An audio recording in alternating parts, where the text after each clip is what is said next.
Spa-Francorchamps for round 3 of the FIA World Endurance Championship and an epic qualifying session.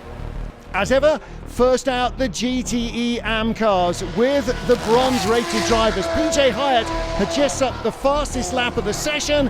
An improvement on the second lap came to naught as he crashed heavily at the top of the exit of Eau Rouge into the barriers at Rédillon, bringing out the red flags and ending his session. The team will have a lot of work to do to get that car ready for Saturday's race. But the good news for them, and especially for the American driver, he was unharmed in the shunt. Into the fast stuff, Ryan Hardwick in the 88 Proton competition Porsche didn't even get to start the race in Sebring.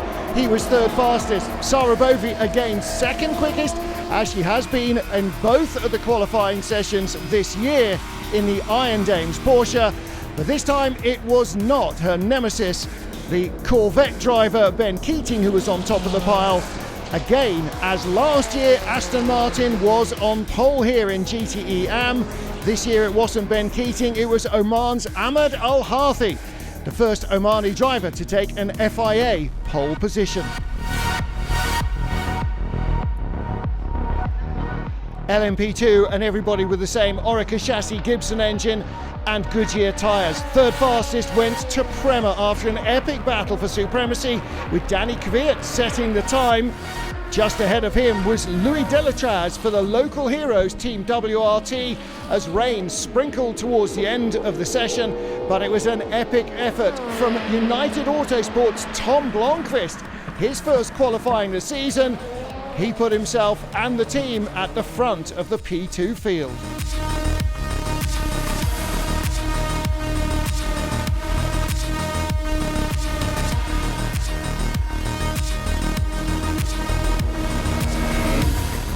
Hypercar now boosted to 13 cars with the entry of Jota's private 963 Porsche, and a bumper crowd on hand to watch the action on Friday afternoon.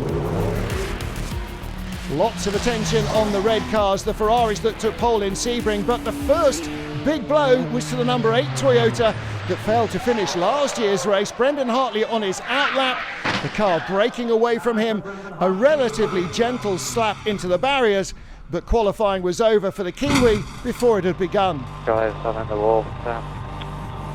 Another red flag, another car in the barriers at Rédillon. The lesson was all too clear for everybody else. Take it easy on cold tyres. Towards the end of the session, Ferrari looked very quick indeed. Miguel Molina could have been on pole, but ended up with third after making a couple of mistakes. Second fastest time went to Kamui Kobayashi, but there was one more lap still to come. Under the radar in the first and second sectors, suddenly in the final part of the lap, it was the 51 Ferrari that nailed it all together. Antonio Giovinazzi surprising everybody as he bounced to the top of the pile with a last gasp effort.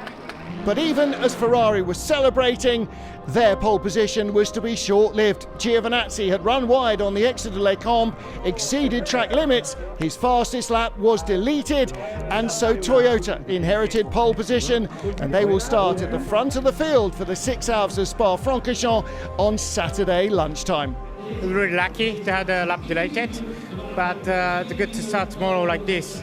As a team, it's not perfect, but for the driver, it's really tough to be starting cold tire. So I think tomorrow we have a many situations like this with cold tire. So we are fighting for endurance. I had a good celebration today, but we focus for tomorrow. All right, thank you. Thank you.